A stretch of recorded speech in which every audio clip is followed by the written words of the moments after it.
Tonight, a Target 12 Investigators exclusive, probing pensions. We reveal taxpayers in many communities aren't getting much bang for the buck.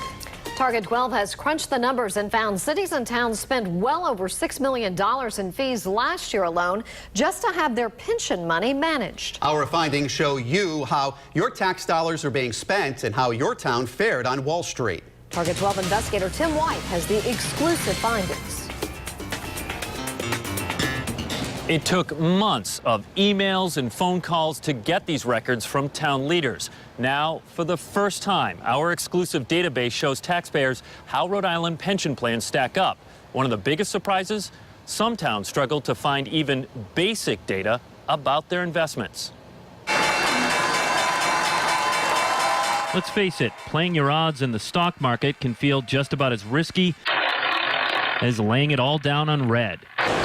That's why local leaders turn to Wall Street experts to manage millions in pension investments.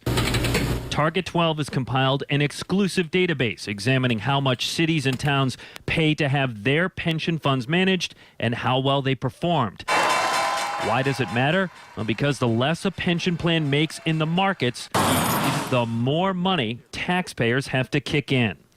The winners over the last 10 years, Providence, which pays relatively high fees but had the best returns in the state. And Warwick, their major funds get returns that beat the state while managing to pay lower fees. The losers, Lincoln, with the highest fees and the second worst returns, and rock bottom, Tiverton, paying very high fees for the worst investment track record of all the towns we examined. Is this okay with you? No, absolutely not. Jim Gonzalo was the town's administrator and chairman of the pension board. He stepped down shortly after this interview. Gonzalo said Tiverton was hoping to average 7% returns from their investments, but they didn't even get half that. In 10 years, the Tiverton plan only saw a 3.45% increase. Last year, they actually lost money while other cities posted gains. Clearly, not the 7% growth they wanted. We've been advised that it is attainable over a period of time. Who's advising you of that? The Bank of America.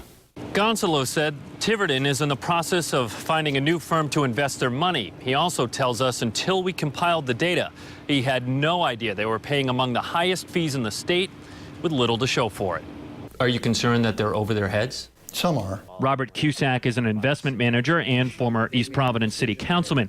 He says every city and town should be keeping a close eye on its investment fees and returns, and is concerned by how many communities struggle to gather that crucial information for Target 12. To meet your fiduciary duty as a member of a board, you should know those numbers. The data that you just mentioned should all be really at their fingertips. Back to Tiverton, we repeatedly reached out to Bank of America to ask why the town's pension investments underperformed everyone else in Rhode Island. They did not respond to our requests for comment.